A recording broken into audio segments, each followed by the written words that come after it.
Thanks very much everyone for being here this morning, and I'm absolutely delighted to be able to start by acknowledging the traditional owners of the land on which we meet, and to pay my respects to their elders past and present, and elders from other communities who may be in the audience here today. I'm also really pleased to be addressing you here at Outlook, because for me, having been out here a couple of times and given an outlook of one of our members, I've become all too well aware very quickly of the important role that this service provider plays in this community, its role in ensuring community integration and community inclusion, supporting its clients to achieve great outcomes. And if that seems like some sort of party line, let me tell you, I've certainly been witness to some of the work that it does, and I'm really pleased to have been invited, so thank you. My job today is to give you the 5 things that disability service providers, our members, have learnt from their experience of the 7 trial sites, which the 7 NDIS trial sites, which have been going around Australia since July 2013. And of course in Victoria, our trial site is in the Barwon area, straddling the city of Grey, Geelong and Colac. So what have we learned? In no particular order of importance, although perhaps the first one in my view is the most important. Firstly, providers are seeing that NDIS participants and in many instances their families will need to be supported early in the planning process under the National Disability Insurance Scheme in order to express what they want and need and are entitled to under the NDIS, and that's for several reasons. First of all, because everyone in this room, or most people in this room, will know the current disability services system in Australia has been described by various people, including the Productivity Commission, as inefficient, fragmented and underfunded.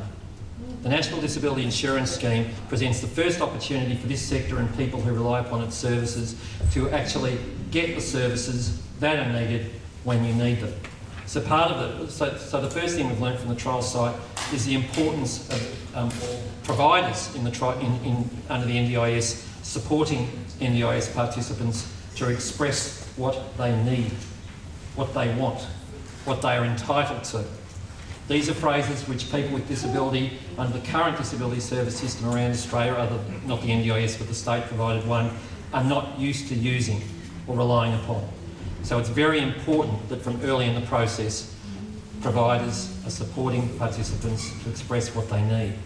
Secondly of all, we know from the trial sites that when participants in the trial sites are given the opportunity to say what they need, that's already having an influence on the way that service providers are responding. In the Barwon area, for example, which is where the trial site's been running since July of 2013, we did National Disability Services, this is the peak body for disability service providers in Australia. We did an analysis of the impact of participants expressing choice on workforce issues. And within a period of 12 months, the providers who were the subject of this analysis, as a result of demand by people with disability who were participants, all of them went from running 5-day-a-week services to 7-day-a-week services. All of them went from running standard hours of service from 9 until 3 p.m. to instead starting to focus upon the hours when people with disability were saying they wanted those services, being in many cases from 3 until 6 p.m. And as you'll have guessed from the fact that I said that they've extended their rosters to 7 days a week, people with disability who are participants in the scheme were saying they needed supports on the weekends. So within a year, providers in Barwon, in their experience of the NDIS, had been a change in rostering, a change in workforce demands on their workforce, and responsiveness to the needs of people with disability who are NDIS participants. Another learning that we've taken out of the trials is that disability service providers need to understand as early as possible the implications of transitioning to the NDIS and to respond accordingly. Specifically, disability service providers and those wishing to become NDIS providers need to consider, amongst other things, the price of the services that you are providing and the cost of those services. You need to understand why people should be coming to your service and not another service down the road in what will be an open market for disability services from 1 July 2016. For many in the disability sector, many service providers in the not-for-profit sector, the whole concept of marketing yourself so that people understand why they should actually be using your services and not another provider is a foreign one. But certainly our experience of the trial side is that those providers who can promote what they do well to potential clients, NDIS participants, are doing well in the trial sites in terms of attracting a new client base.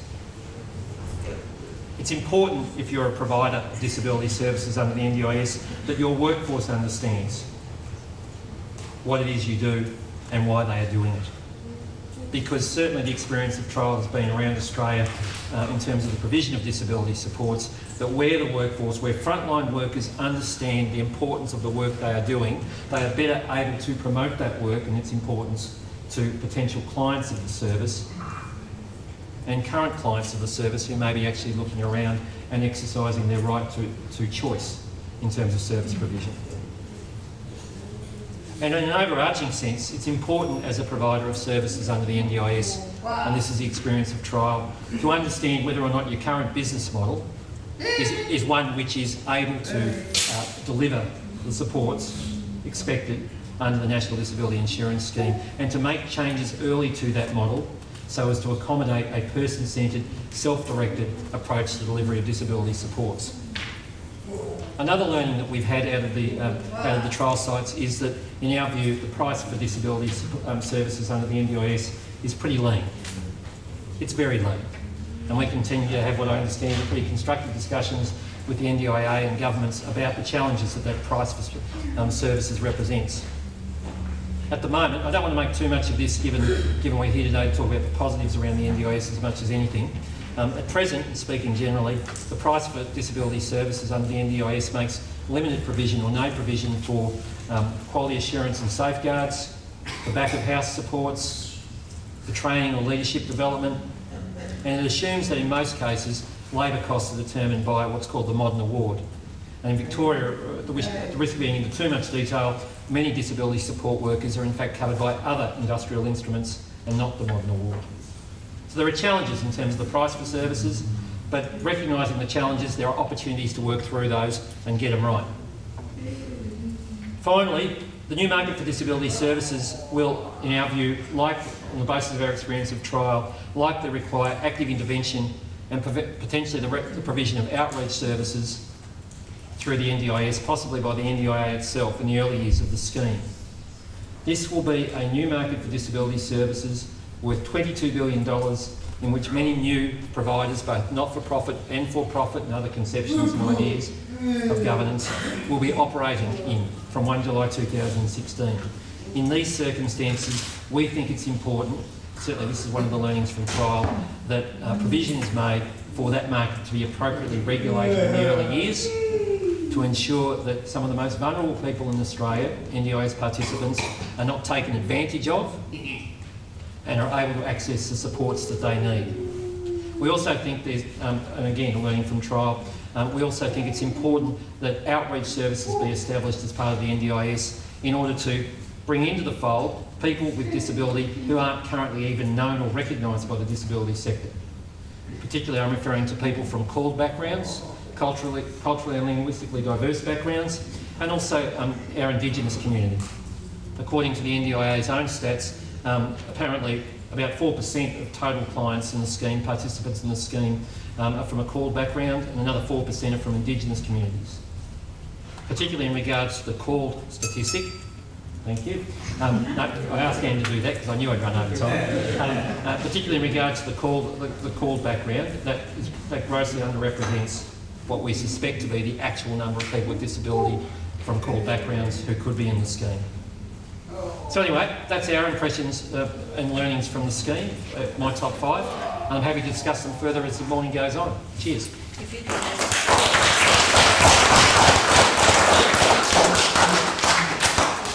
I'm going to, is that working? Yep. Okay.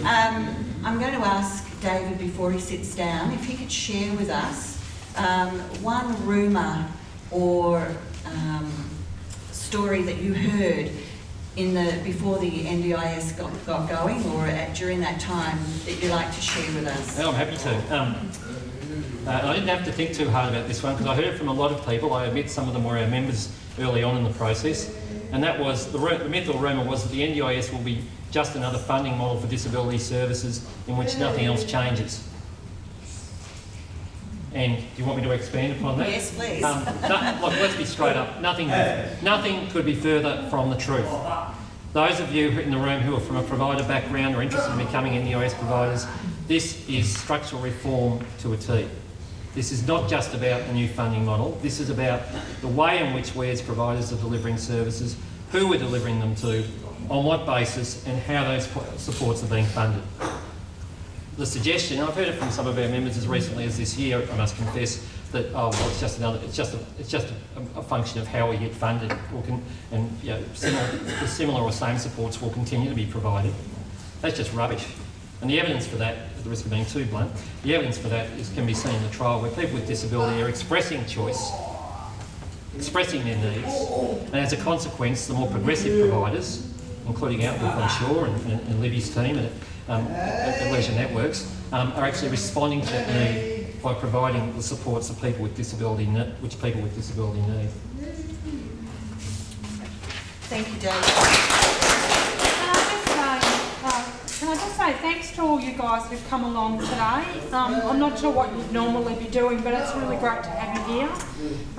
This has been pretty exciting, and I think Tina's going to probably, she'll be up next, but I think the important thing that you'll hear from Tina today is how much the scheme has actually helped her and changed her life, and that's the important thing for all of you and your mums and dads and your family members as well, because that's what we're all about, is making sure that what we can do for you is help you to really achieve the sorts of things that you want to get out of your life, and certainly not just about where you go through during the day, but what you do on a weekend and where you live and all those sorts of things. So that's the really important thing for us, is to try and really help you achieve those goals and aspirations. I wanted to probably just the 5 sort of things that I thought I wanted to put on the agenda today. Not all people with a disability will necessarily want to be or be eligible for the National Disability Insurance Scheme. So just wanted to put that one out there first. However, if you do have a need for everyday support, so you need some assistance to get up and out of bed, and you need some help to cook a meal and to maybe get to work and to help you do all of those sorts of things, the scheme is absolutely right for you. But I just wanted to say, so there are some people, I've got a brother-in-law who has epilepsy, for example, and yes, while we all recognise that epilepsy is a disability, and he will have it for all of his life, he doesn't necessarily need to be part of the scheme. However, if we didn't have the right supports and services out there in the community to help him manage his epilepsy, he may in fact get to a point where one day he does need to the assistance of the scheme. So that's just a sort of a bit of an example that I wanted to share with you. I'm just trying to remember what the stats, Christina, were throwing to you, because you're just checking. And I think of all of the people that previously got access to the state government disability supports, I reckon there was about 1% who didn't come across into the scheme. But there were a number of people who weren't previously getting funding from the state government who, of course, were able to come into the scheme. So we had significantly, certainly met everybody that was identified by the state government as having a need for a disability, so they were able to come across. Most of those people who didn't meet our eligibility requirements were getting some mental health services. The really important thing for us to put on the agenda today is that your goals, so the sorts of things that are really important for you, where you want to be this time next week, this time next month, next year, and the longer term goals in terms of 2 and 3 years ahead are really important. Anything that we fund, anything that the scheme funds or will put into your plan will be based on what your goals are. And so we don't necessarily just fund things because they happen to be available. We will only fund in your plan things that are going to help you to meet those goals. So it's really important over the next couple of years that we start to think about what those goals might be and how we might share those with our family members and the people around them so that we can help to get that way. And I'm sure Outlook will be working with you every day over the next couple of years to help you sort of starting to think about what they are. The agency or the scheme doesn't fund everything. So there are some things that we're not able to fund, and the Act certainly doesn't allow us to. And some of those things are items such as medical bills or hospital accounts, those sort of things. Where we don't fund that, we don't fund medications, and we're unable to fund things like rent. So we do require that people with a disability will pay their own rent based on their income supports. There might be some things that we'll do around housing, the agency will do around housing to make sure that there are affordable and accessible accommodation arrangements, but it is not the agency who will address things like that.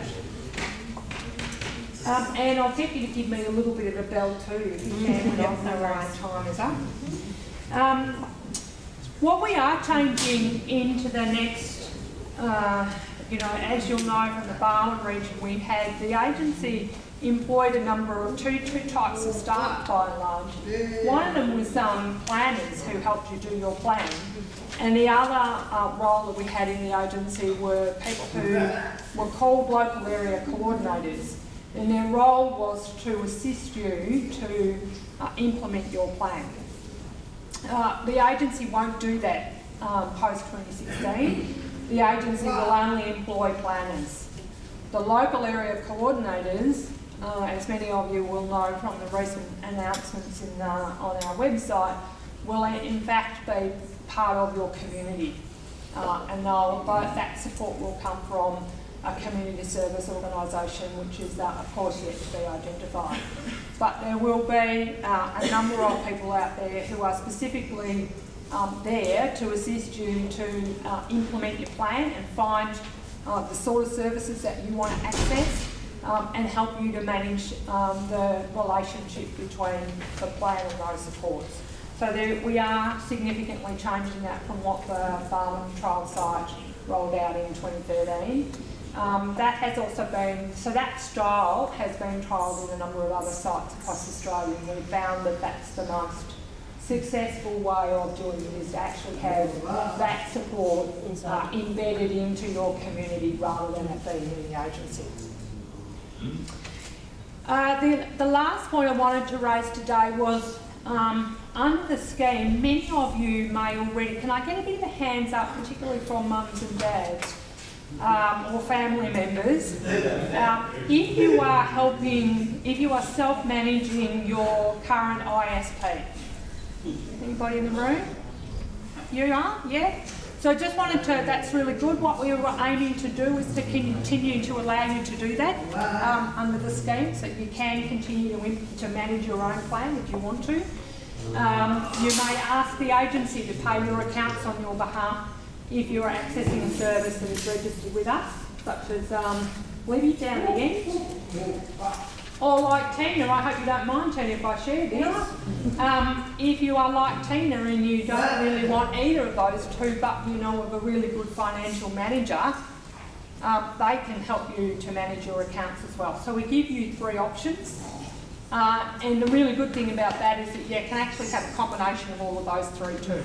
So depending on how and what you have allocated in your plan, you can have or any one of those 3 options or a combination of it. So I'm happy to talk to people over the next couple of hours and into the workshops after this if they want to know more information about that. Anne, will I go into my rumour? You may. Can I go into my rumour? Yes. So the rumour, and David, I think this is probably one that's a really nice segue from what you talked about in terms of service providers and what will change for service providers into the future. And the strongest rumour that I reckon I heard, and in fact, you know, quite almost right into the first year, is that a number of disability service organisations would go broke. And that they wouldn't be here. And in fact, I don't reckon that's right. And certainly what we've seen in the last 3 years is not only have the services that you are accessing now, yes, they've had to change, but by and large, every single one of them has changed well, has adapted well, and is now stronger than ever. And I think that's my reflection on working with certainly service providers and organisations in not only in the Barwon region. I spent some time up in Canberra as well, in the ACT, and certainly the providers up there are doing really, really well, supporting people well, adjusting to the challenge, and helping people to realise their goals and ambitions. And I think that's a really important one for you to hear about today, is that in fact the scheme is supporting both people with a disability but also the sector to transition across. So with that, I reckon I've done my time. Thank you very much. I think what people with disabilities and families, it's really scary because it's something really, really new. And I guess the thing that you've got to be aware of, this is about your goals and your things that you choose you want to do. And I think for me, one of my initial first goals in my plan, that still is a core part of my third plan, is to be able to continue to live in the community in my own home. And if I can do that, I can pretty much achieve anything that I want. And one of my other second goals, and this is where you need to be thinking about goals and not just the services that you now currently receive, whether it's through Outlook or any other provider that you might go to do education and live in the same accommodation. You need to think about how and where you want to live and that sort of thing. And one of my other goals, because I've actually got like 5 goals in this current plan, is to do further education, but also that enhances my potential for future employment. And it's something I hadn't thought about for many, many years because I was just surviving it and not living. So it's nice to feel I have a purpose and a reason again. And also continue to be quite a strong activist and advocate for other people with disabilities. And I support Alex and David. This is not going to provide you with everything. It's not a golden goose, and nor should it be. Particularly when we talk about medical things, most people with disabilities, having a disability, you also have medical issues. And I suppose I can use an example that I have bilateral lymphedema. I need to wear custom-made compression stockings. But what this scheme has allowed me to do is, because I'm now being supported around my disability supports in what the scheme talks about necessary and reasonable, I'm no longer in financial debt because of my disability. I'm now in a position where I can manage all those associated medical costs to do with my disability. And I think one of the things that helped me when I did my first plan was taking a paid advocate. I really think it's important that you take an independent person, whether it's a paid advocate, but somebody that's not emotionally engaged in the process, to actually help you work through your goals, because it is about goals and aspirations. And that's where it fits into that necessary and reasonable supports. And I suppose becoming familiar with the words that are used in the scheme is really important as much as anything else. And can you keep the time for me as well, please? And also, remember to talk to NDIA if you're having any big changes, because they're okay with that. Because I had nearly 3 months where I couldn't achieve, probably nearly 6 months, based on the goals I had in my previous plan, where I was not actually able to achieve anything. But because of that, we've been able to now move them into my new plan without any problems. And the thing is, I could stop and get just the everyday support that I needed to get well again.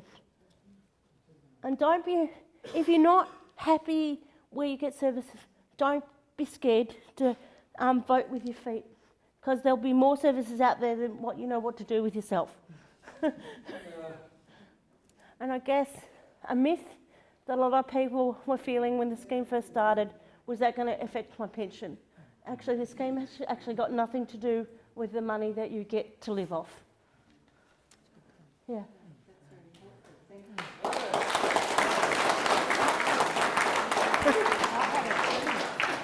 Yeah. Thank you, everybody, and it's lovely to be here and really appreciate the invitation. I'd like to acknowledge the traditional owners of the land in which we meet and also acknowledge people from the First World War onwards, because it is a very important day, Remembrance Day. I'm here delighted to speak about our experience in Geelong, and I'm here with my great colleague Tammy Fitzgerald, who's over there. No relation to Tony Fitzgerald, but somewhere back in the day, maybe. And Tammy's had a great role in working with Leisure Networks and myself in becoming something new. So we're here to tell you a little bit about our learnings, our 5 learnings from a service provider perspective. And we've heard from David, which has been great, around some broad experiences. But my first learning is be excited. Be excited, because the NDIS is exciting and it's something that is so important for all of us, for Australia really, but most importantly for people and families with experience of disability. And it is something that I think we all want to be part of. It can be a little bit frightening, and I think we've heard that because it's new. But I think that what we've learnt at Leisure Networks, every staff member who works there is very, very committed and excited. And we're excited because we're seeing really positive things happening. We're seeing lives changing, as Alex talked about, as Tina so beautifully demonstrated. People are doing and experiencing and being part of life that might not have been possible before. So that's my first message, is just really, even though it's going to take a little bit of time to come to this part of Victoria, it's going to happen. Be excited, learn about what you can, be part of it. It is for you, it is for all of Australia. My second message, learning, I guess, from a service provider perspective, is we've had to think very carefully about who we are. What's our vision? What do we say that we do? Why are we even existing? So at Leisure Networks, our vision is healthy, capable people and inclusive communities. And we have to really believe in that. So when you think about who you would like to have and work with from a service provider perspective, it's important that they know what it is they're doing, what their vision, why they will know or how they might know they're successful. And the mission of our organisation is connecting people with their community. So our vision and mission is everything to us. Everyone in our organisation knows it. They know that the work they do every day actually is about healthy, capable people and inclusive communities, and about connecting people with their communities. It's what we decide. We make decisions about what we do. Is it in our vision? Is it in our mission? So that's helped us have a guide, be a signpost. And I think it's very important for you to know that about the organisations that you might choose to purchase your services from. The third learning that I've really, it's been very important for me, is that the people inside my organisation and the people that we employ and the people who work actually day to day with people with disability are the most important people. So I've turned the organisation upside down.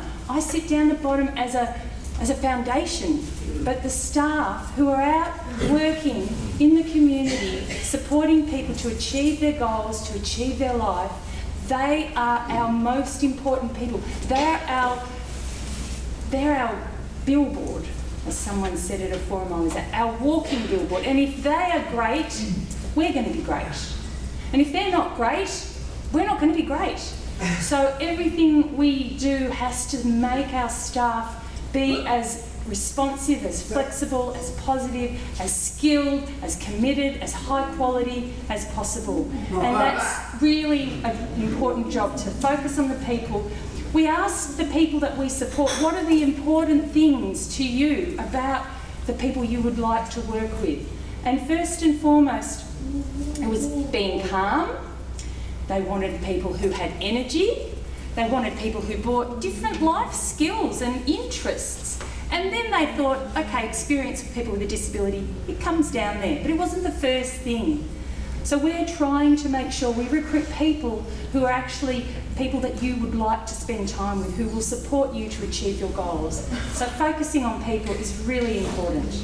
The next message is critical, and it's feedback, feedback, feedback. So we would pay for feedback. Anytime we can have someone tell us what we're doing well, what we're not doing so well, what we could change, we really celebrate. So we are really trying to work out how to give anyone we work with a very clear voice around how we can improve what we do, because that's our job. Continue to grow, to respond, to change, and to use the feedback to make us better.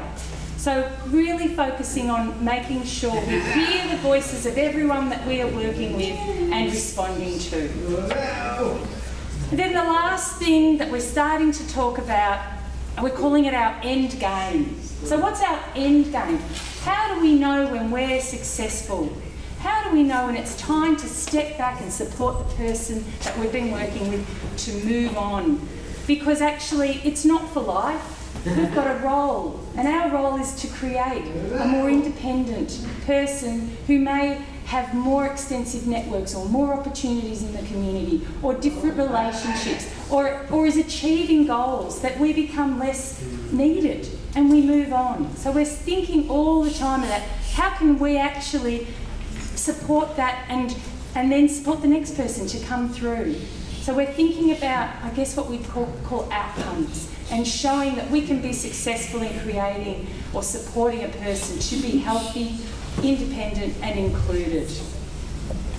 They're the 5 messages, learnings.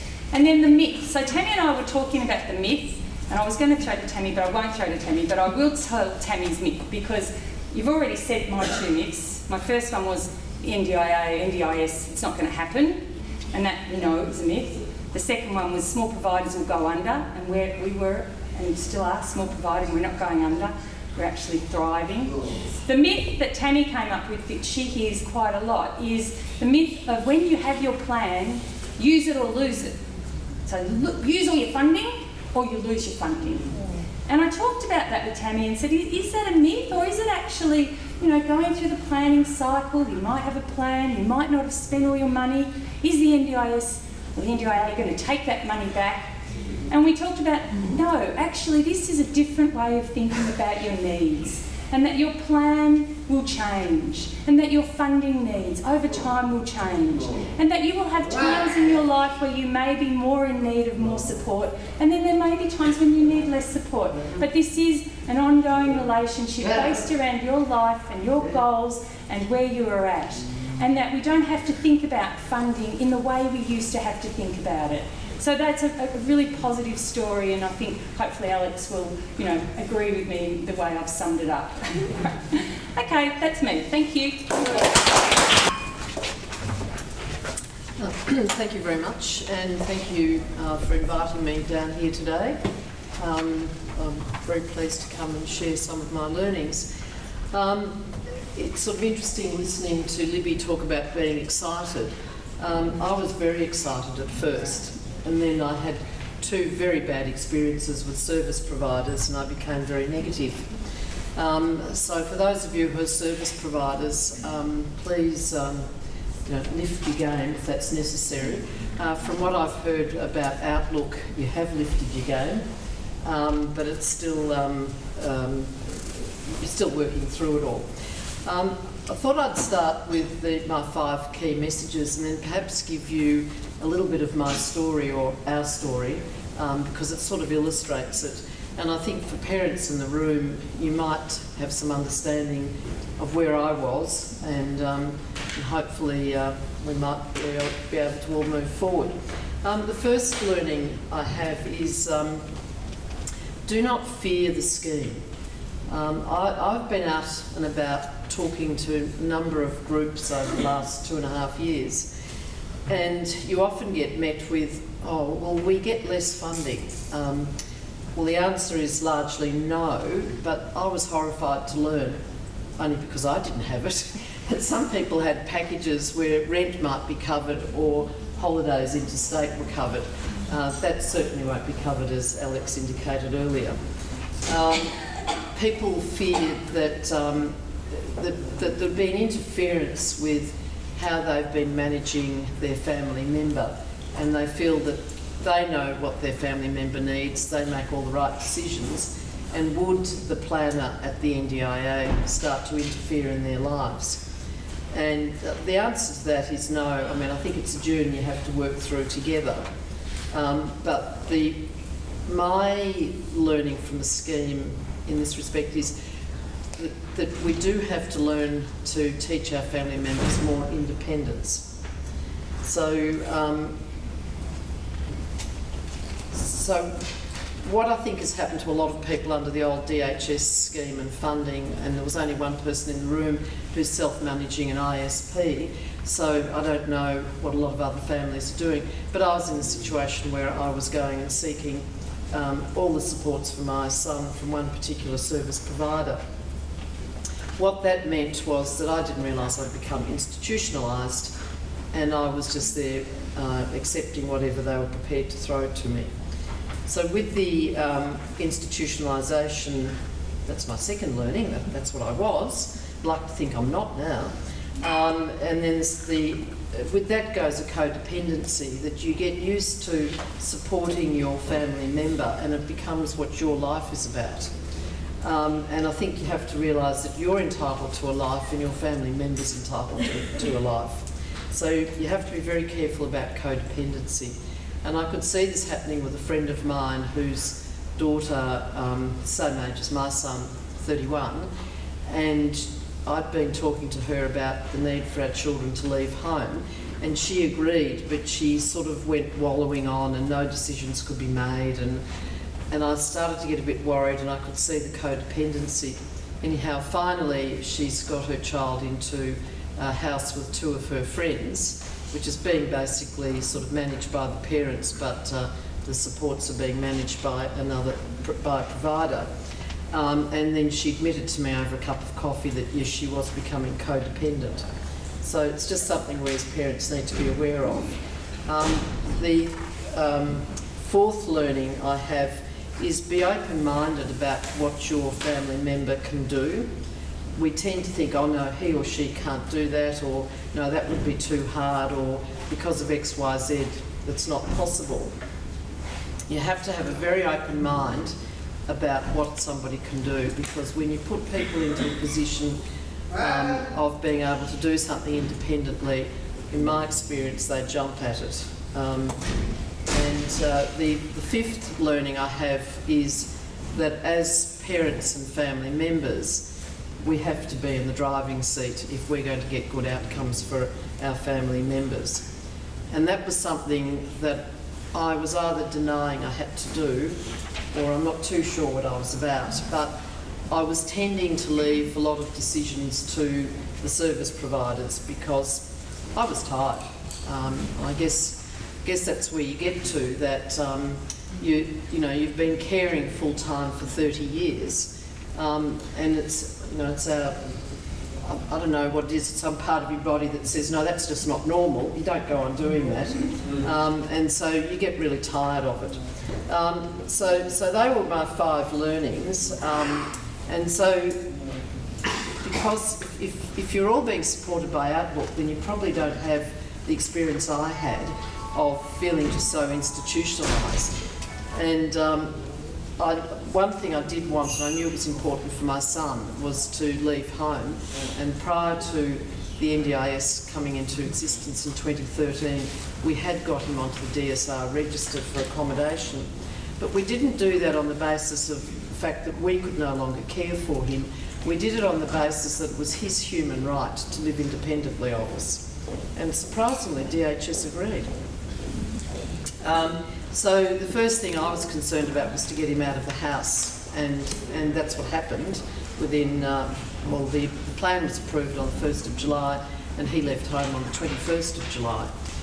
There was a lot of work done prior to that, of course.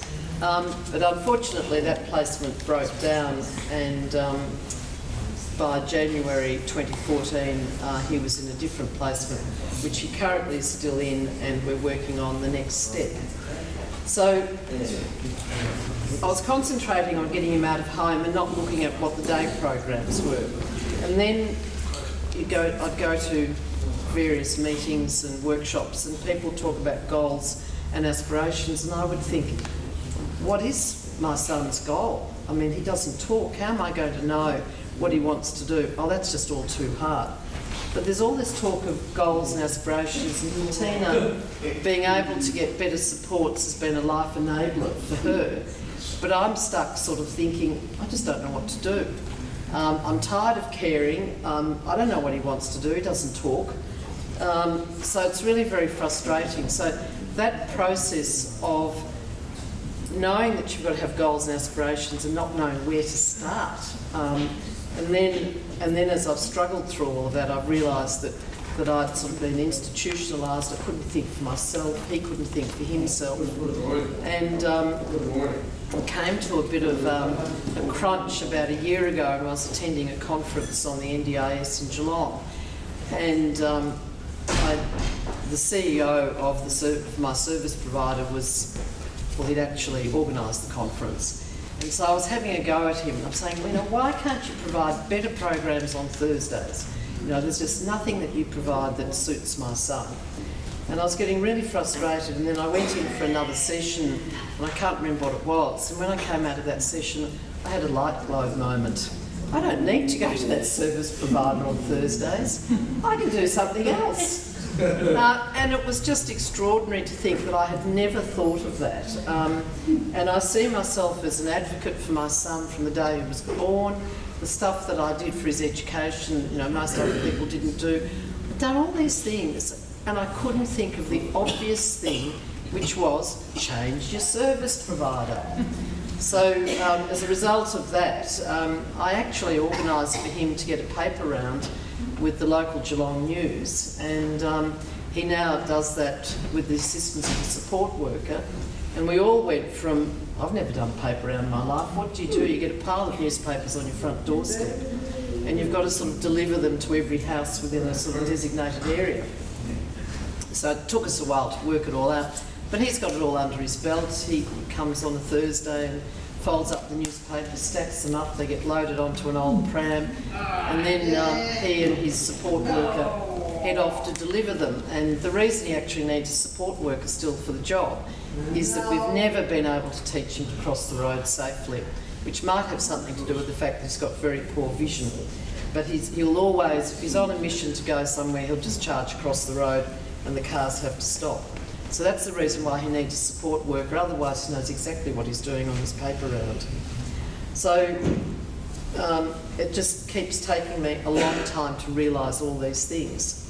And then I went back to the service provider because it took them, they used to run a very good supported art studio that my son's participated in for over 10 years.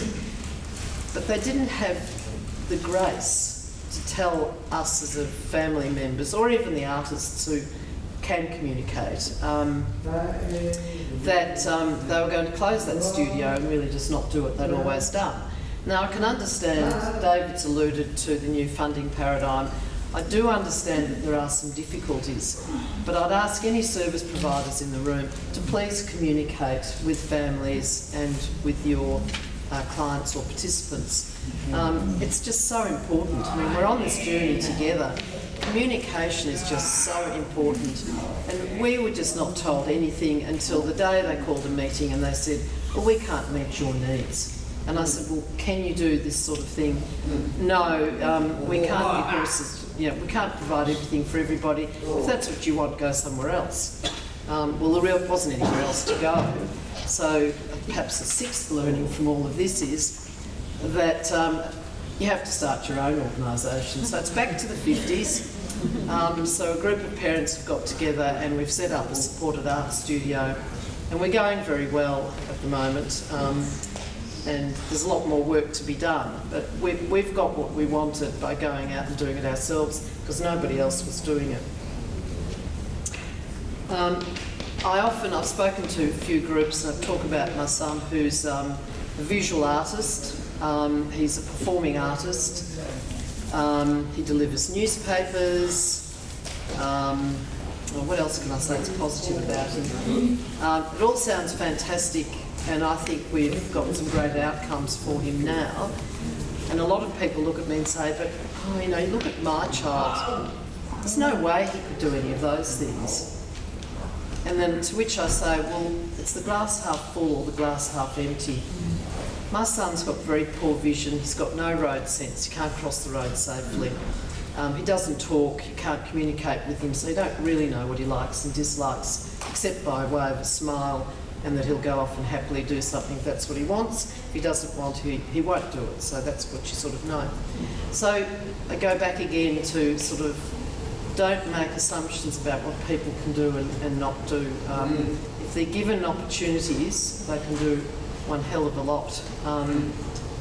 And I'm now feeling so positive, I'm finally getting excited.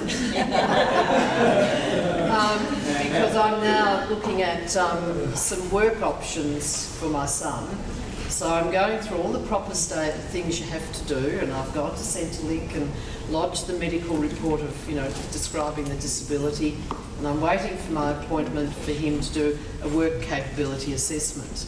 And then I'm hoping that he might get a job in a supermarket because he loves the scanning equipment and, well, that sort of thing. And one day he got the items he likes to buy at the supermarket, and then he couldn't find me in the supermarket, so he scanned the items himself and headed out the checkout when the heavy hand of the manager landed on his shoulder because he hadn't paid. But what I did achieve by that, not that I planned to, was that the manager and the staff saw how confidently he took the items and he scanned them. And then subsequently we had a discussion, and I'm sure they'll be able to find some job for him. But the point was that if I'd rocked up with him in his silence, you know, no communication, and said, can you give him a job, they'll probably say to me, oh, you're wasting your time. But because he scanned everything so successfully, they could see that he could do something. So a good story came out of what might have potentially been a bad story. So unfortunately, sort of in a sense, unfortunately for me, because in my naivety, I thought service providers were going to take over my son's life and provide him with a good life. No, they're not going to. I do need to be in the driver's seat, very much so. I'm in the driver's seat to the extent that I self-manage everything. And that's so you feel as though you're under control, in control I should say. However, I spend most of my time dealing with my service providers who for some reason always send me incorrect invoices. I don't have a problem with the NDIA. I go in through the portal, I make all the claims, the money comes in less than 48 hours now. That's all very easy, but do you think a service provider can send me an accurate bill? They don't charge me for the services they provided, they charge me for services they haven't provided, they charge for the wrong day. I don't know how they can get it so wrong. So be in the driver's seat, be aware of codependency, be aware of potentially being institutionalised, that you can't make any decisions, be open-minded about what your family member can do, because I can assure you they can do a lot more than we think they can, and don't fear the scheme. Wow. Do you want my... Yes, please. My rumour? Yes. My myth or rumour. I don't know how Alex will... She's bracing herself. Well, the scheme funds reasonable and necessary supports. Tina's already referred to those words. They're very key, reasonable and necessary supports, that helps a participant reach their goals, objectives and aspirations, and to undertake activities to enable the participant's social and economic participation. It's a fantastic statement. So,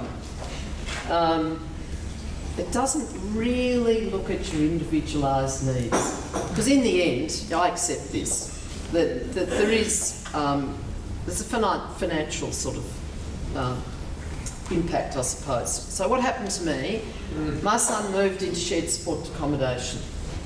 He was abused. In what respect I don't entirely know, but he became very unhappy. I wasn't impressed with the way that the house was being run. We had to pull him out of there. So I went to see my planner and I said, look, this isn't working.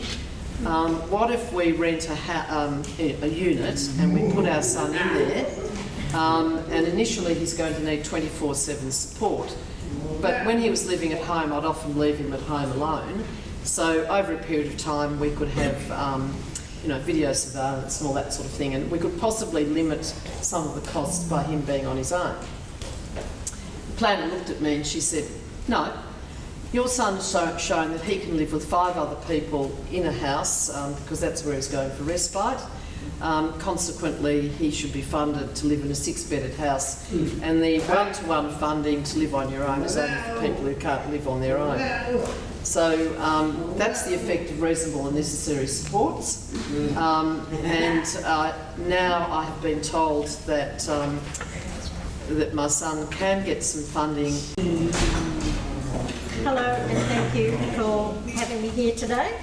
I wish to acknowledge the traditional owners of the land on which we meet and pay my respect to elders past and present. And I'd also like to acknowledge that today is Remembrance Day. And I got an email from my dad this morning asking me to write a letter for him to thank the newsagent for letting him sit outside his shop and sell poppies and bring him cups of coffee. So I'm about to do that. So, and a lot of what people have said today are the things that I've been thinking about and are actually some of the things that I've written down, but I will still do them because I've got a slightly different twist. Come the revolution, when I'm in charge, things will be the way we need them. So I am an activist and I'm here as an activist, so I'm able to say what I really, really think. People are worried about what is reasonable and necessary. And I say to that, dare to dream. You're not going to find out that what you want is reasonable and necessary unless you actually put it down. So I'm not saying that you're going to get a Lamborghini because that's not going to happen. But think about who you are and what you want to be in the future. And for families, I say to you, think about the person you support and what they want to do in the future. So I think it's really important to acknowledge that the benefits for the families will come by ensuring that the person with a disability has the supports and services they need. And I also say to families that this has worked with the families that I have spoken to down in the launch site. And they have actually been incredibly surprised by how different their life is. It doesn't, and I acknowledge Christina's point, it doesn't mean it goes away. It just means that perhaps that you don't have to be home until 9 o'clock and home before 3 o'clock. So when the person you support comes home, you have to be there. You might be able to purchase the support you need to be more independent yourself. So we know that it won't pay the rent, but it might pay for things like transitioning, training so that you can learn how to cook, how to live in a house, how to be independent. It might include things like learning to drive. And I've had a number of people mention that to me. I'd love to be able to learn to drive, and they haven't had the opportunity to do so. And there's a couple of people down in Geelong who now have their licences. And they're people with cerebral palsy who people have said, well, they'll never be able to drive, and they are now actually more independent. Or it might be help to get into an art class, or to go surfing, and I know that's big down in the Vale region, or to go fishing, and I know that's big here. This is about Australians with disabilities and the rights of people with disabilities under the Convention of the Rights of People with Disabilities. It's the right to live where they live and how they want to live. understanding that there are some restrictions. Right? So it's easy for me to talk, I'm out and doing what I've got to do, but I can tell you that I don't do what I do without the supports and services that I need. So I have to purchase calipers, I have to purchase crutches, I have to rely on my husband to provide me with everyday supports to enable me to leave my house, to enable me to do all the things that everybody else takes for granted. The benefits for families and significant others, so not everybody has a mum or a dad, but they might have somebody in their life who helps them out, is that if people with disability have the supports they need to get on with their lives, then the family members can actually get on with their lives as well. So they can get jobs. Well, if we had jobs available, they could get jobs. But they might be able to retire. So at the moment, family members, as you know, can't retire. You spend your whole time looking after the person with disabilities. This will free you up. I take Christina's point about institutionalisation. So the family member runs their life around the person with a disability instead of starting to think about their lives as well. Don't forget the dignity of risk. This is one of the things that we miss. So we're all about keeping people with disabilities safe. Well, I don't want to go bungee jumping, so that's not a problem for me. But it might be some of the things, again, that Christina talked about her son doing a paper round where she never thought he'd be able to do that. But with the appropriate supports, he's actually doing something that he enjoys doing, and he's not doing with Christina holding his hand to do it. He's doing it with a level of independence in that he's not doing it with his mum. All right? So that's something. This isn't about keeping us safe and segregated from the community. It's our time to shine. And we can do it with your support and with the support of the NDIA. The benefits to the community are immense. If we are in the community, it will become normal to work alongside a person with a disability. We will no longer be feared. If we get employment, your taxes will go down. And I want to raise the point of Stevie Payne. And I was really pleased with how he was described. He wasn't described as the Down syndrome man. He was described as the strapper who had Down syndrome. Now, I think it was positive that they mentioned the Down syndrome, because what they're saying is he's a normal man doing a normal job. So there's a place for everybody in our world. There's a place for each of us to do what we can do within our capacity. And sometimes we just held back because we don't have the supports we need. Now, all of my myths have been covered, so everybody's picked one of mine. So I've had to come up with a couple of interesting ones. One of the things that I've heard is that if you get knocked back by the NDIA, that's it. Well, and again, Christina, appeal everything. Appeal, appeal, appeal, challenge, be prepared to go in and say, no, this isn't right. Doesn't mean necessarily that you will get everything you want, but the people who have challenged and appealed that I've heard of have actually been successful. Now, it doesn't mean necessarily that's going to be the case all the time, but unless you appeal it, don't just say, because in the old days, once DH had said to us, that's it, that was it. You didn't get anything else. That was it. And I've got one more myth, if I can use this, because this is my own personal favourite, that if I've got polio, I won't get access to the NDIA or the NDIS. If I've got such a diagnosis, I won't be accepted into the program. It's not about diagnosis. It's about the supports that each of us needs to be independent. Because as you know, people by diagnosis have different needs. So I, as a person who had polio, will need calipers, crutches and support in my home to help me get ready in the morning. That's it, right? But somebody else who had polio needs help to get out of bed, to do their shopping, to do their cooking, because their level of severity of disability is different to mine. That's right. So that's what we have to think about. It's not about whether you had polio or you had cerebral palsy or you had Down syndrome or you had anything else. It's about what do you need to get access to the community and to access your rights as Australians. Thank you.